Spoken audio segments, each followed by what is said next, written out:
Hello, it is Tuesday, March 14th, 2023. I'm Chris Remo, and welcome back to the New York Times Crossword Daily Solve. I'm recording this a bit late today. I realized as I was about to start doing this that my Wordle never posted. The Wordle video never posted last night. It got stuck in some kind of YouTube verification system or something and never went through. So I've just finally, I think, sorted that out. Hopefully nothing goes wrong with today's video. The crossword itself, which is a Tuesday crossword. So it should be another nice, simple, relatively approachable early week themed crossword. And this hopefully properly posted edition of the New York Solve has been Daily Solve has been brought to us by Matt R., Joe Percy, Jake Rodkin, and, as always, the invaluable Timothy Mark and the indomitable Shulmaster.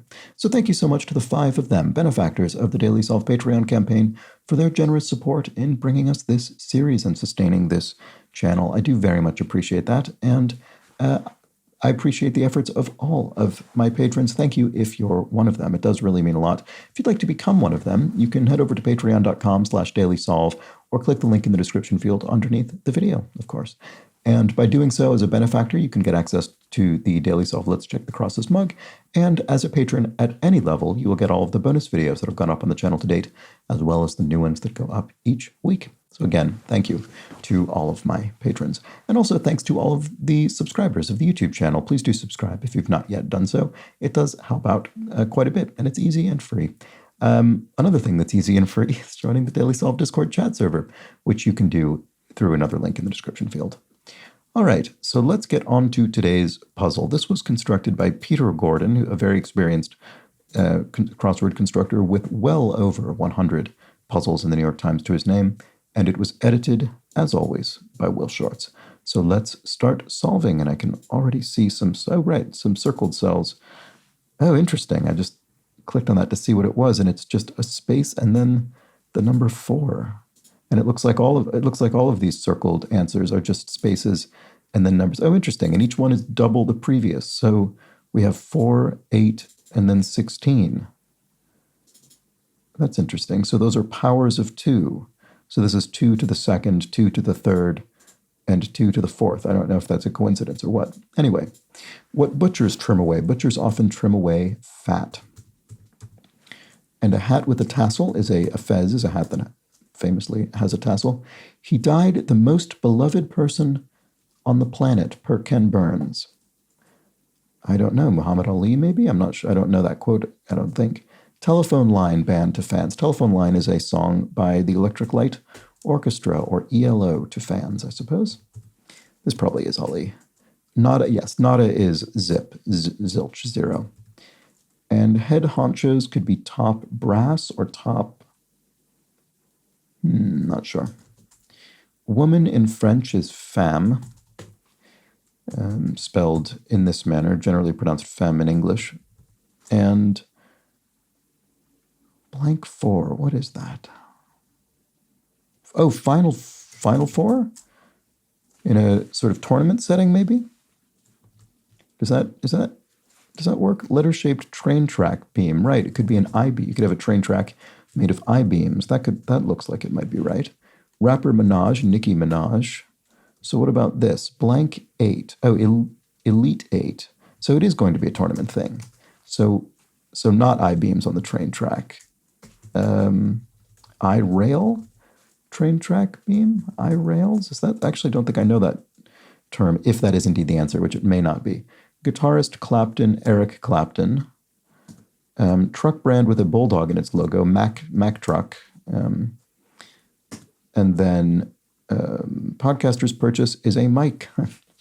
Indeed, a podcaster's purchase or YouTuber's purchase, as I'm speaking into one of these right now. Process of picking, although I guess I am also a longtime former podcaster.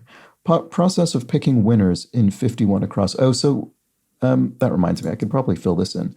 So is it the Sweet 16? I think this is going to be referring to the NCAA tournament, I suppose.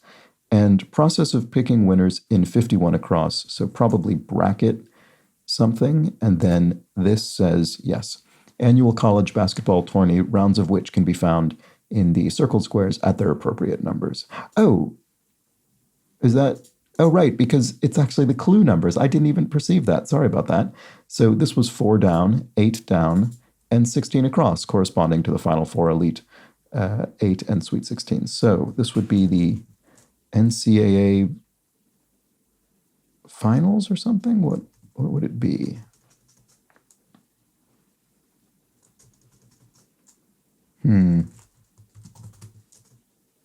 Not sure. That's the National Collegiate Athletics Association, I think. U.S. sort of governing body of university sports. So, what lower seeded 51 across participants hope to become? NCAA champions now? I'm not sure. I mean, I obviously understand what's broadly going on, but I'm not sure what's actually happening. And I don't know the name for the process of picking winners in 51 across bracket, something obviously, but all right, we'll just solve the crossword. How about that? Communication service launched in 2004, Gmail probably? Head honchos, top bananas. There we go. And name on the mansion of New York City's mayor. I'm not sure, actually. Chimed, rang, as in a bell. Like hardliners are rigid and unbending in their convictions. Word after high in a sports name, highlight, what is that? What is the... Don't remember the name of the implement that is used in highlight. Something esca? I can't recall. In any case, highlight is the sport in question, I believe, here. And to speak ill of is to malign somebody. What lower seeded... Oh, right, here's yet another bit of the theme. What lower seeded 51... Oh, right, no, of course. Oh, I didn't... Sorry, when I read this before, I completely skipped over the lower seeded bit. Sorry, of course, the lower seeded participants, what are they going to hope to become? Some like dark horse, or I don't know. What would you say? Yeah, I just didn't parse that bit at all. Not sure. Swiatek, who won the 2022 U.S. and French Opens. Oh, I have no idea. I don't know. Don't recognize this at all. To guarantee something is to ensure it occurs. And what else can we use to finish off this part? Adds vitamins and minerals to is enriches. Rice, or for instance, various foods are enriched. Composer of a sacred song. A psalmist? Is that a phrase? Is that a descriptor for someone who composes psalms? I actually don't know, but it feels like it could be possible. Let's check the acrosses. Leaves at the library, ? So I assume that is going to mean leaves in a physical sense rather than leaves as a verb, because of the question mark indicating a pun. But what about this? A messy place could be a sty, as in a pigsty, and intense suffering is agony. Start of a counting out rhyme is eeny, as in eeny, meeny, miny, mo, and park ranger's subject is geology, maybe? Oh, so the leaves at the library are pages, of course, leaves in a book. Oh, you're joshing me. And this is, we can see here, this is spelled in an intentionally kind of casual manner to indicate that the answer also will be. So it could be something like, oh gosh, or maybe oh geez is even more casual, or even more sort of informal in that particular way. Although this doesn't really look very good, does it? Process of picking winners, bracket. Yeah, something doesn't look very good here. What about this? Children's TV character with a falsetto voice. Elmo, the Muppet. There we go. So, I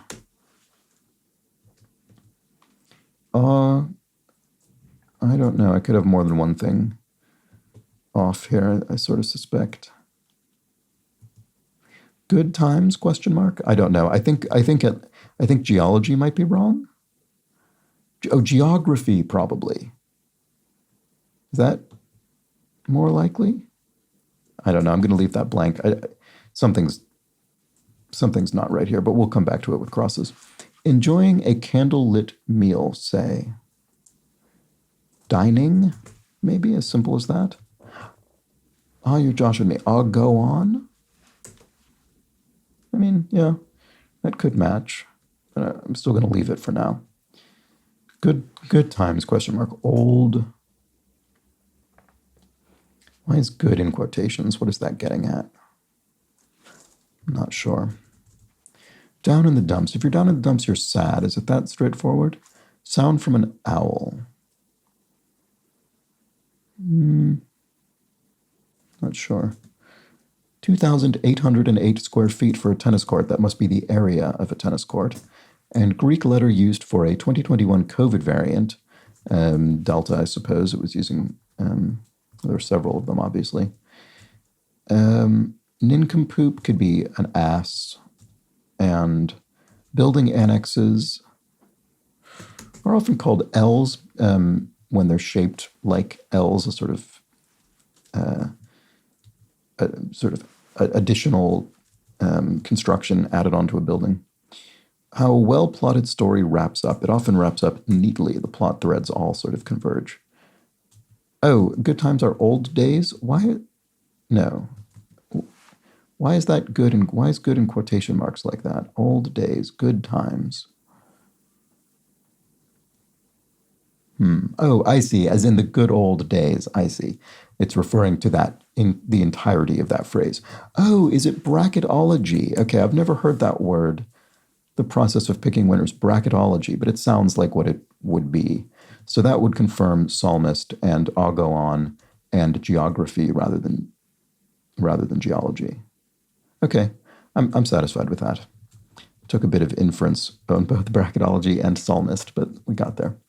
Things to believe in are creeds and sound from an owl. A screech, right, of course, owls screech. This looks like Cinderella. Ah, a Cinderella story? Is that what they hope to become Cinderella? People talk about a Cinderella story, particularly in a sports context, to indicate sort of the same thing I was saying with Dark Horse, that you're hoping to come from behind and triumph. So, composer of a sacred psalm. Psalmists? That seems less convincing. Maybe I'll wait till I get some crosses there. Oh, Gracie Mansion or Gracie Manor or something. I have heard that before, but I couldn't tell you to whom it refers. That would make this Iga Swiatek, which I hope is right. This is, I mean, these are two proper nouns crossing one another. I guess probably, given this was 2022, many more people would be familiar with this name because it's recent, but this still strikes me as a pretty tough cross. Anyway, let's just keep going and see if we can finish off the puzzle. Type size could be, there's a pica as a sort of unit of measurement of typography. Revolted, uprose, so a revolution in the sense of a political uprising, and then revolted in the past, uprose. Canon competitor, is it Nico? Is that a Canon? A camera manufacturer, I think. Am I spelling that right? Not sure. Oh, Ricoh, maybe. I think I'm combining Ricoh and Nikon. So let's check this. One who snitches is a rat, which gave me that R. Flavoring in the German Christmas cookie Springerle. Anise, I suppose. I think I've had those before with an anise flavor. Bite-sized, say, is tiny. And ebb and neap for two, those are types of tides. So why is this an I? Oh, bite-sized mini rather than tiny, I suppose. I guess mini has become sort of a word unto itself as opposed to a kind of contraction of miniature used as a prefix. Annual college basketball tourney, rounds of which can be found right. Okay, so, it's March Madness. There we go. I recognize it when I have some hints, but yeah, I didn't jump straight there on my own. I'm sure many people did jump straight there. If something is more than enough, it's ample in quantity. Actress Borstein of The Marvelous Mrs. Maisel, I do not know. I've maybe encountered this before, but I can't remember. Anna, I'm just guessing based on the A, but I'm not sure. Fabric fold, nope, it's not Anna. Fabric fold is a pleat in a skirt, for instance, or trousers. And a fender flaw could be a dent in a fender of an automobile. Depilatory brand, so that's hair removal, depilatory. So Nair, I think, is a hair removal brand, presumably a contraction of no hair. And leader in a 1917 revolution would be Lenin. So there we go. And Alex or Alec, Alex, I guess, probably Borstein. Yes, additional would be extra. So here we go. And giant in health insurance, Aetna is a major insurance corporation. So there we go. Fury looks like anger. Merits could be, it could be a verb or a noun. And I can't think for some reason. Oh, that's frustrating. Never gonna happen. I don't see it. Light-footed or quick-witted, nimble could be literal or mental. Well, physical or mental, I guess. Funny joke in slang is, my first thought was groaner, which doesn't fit, and also sort of refers to a joke that's sort you get but isn't necessarily funny. Funny joke in slang. I don't know. It probably ends in ER, though. Tick off is to rile somebody, to anger them. Oh, merits earned. So this is the verb. He merits the promotion. He earns it. Okay, so this is not a Cinderella story. We'll put the T back in psalmist, and a Cinderella. I once again ignored a critical part of this clue. First, I ignored lower seated. Then I ignored the plural, the S in participants. So Cinderella teams, Cinderella story would have not worked anyway because it was only singular. So I serially misinterpreted that clue. Funny joke in slang, a gasser maybe, as in that's a gas. I don't think I know that phrase, but it might be plausible. Candyman director DaCosta, Nia DaCosta, I think was the director of the recent sort of, I guess kind of half sequel, half reboot Candyman film. And then Never Gonna Happen in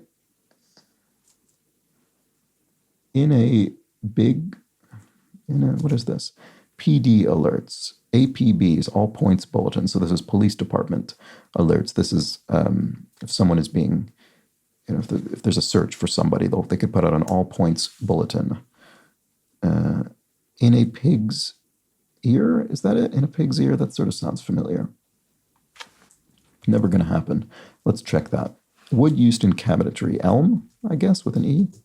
Hot cocoa holder, you put hot cocoa in a mug. Something that has to be broken before it can be used.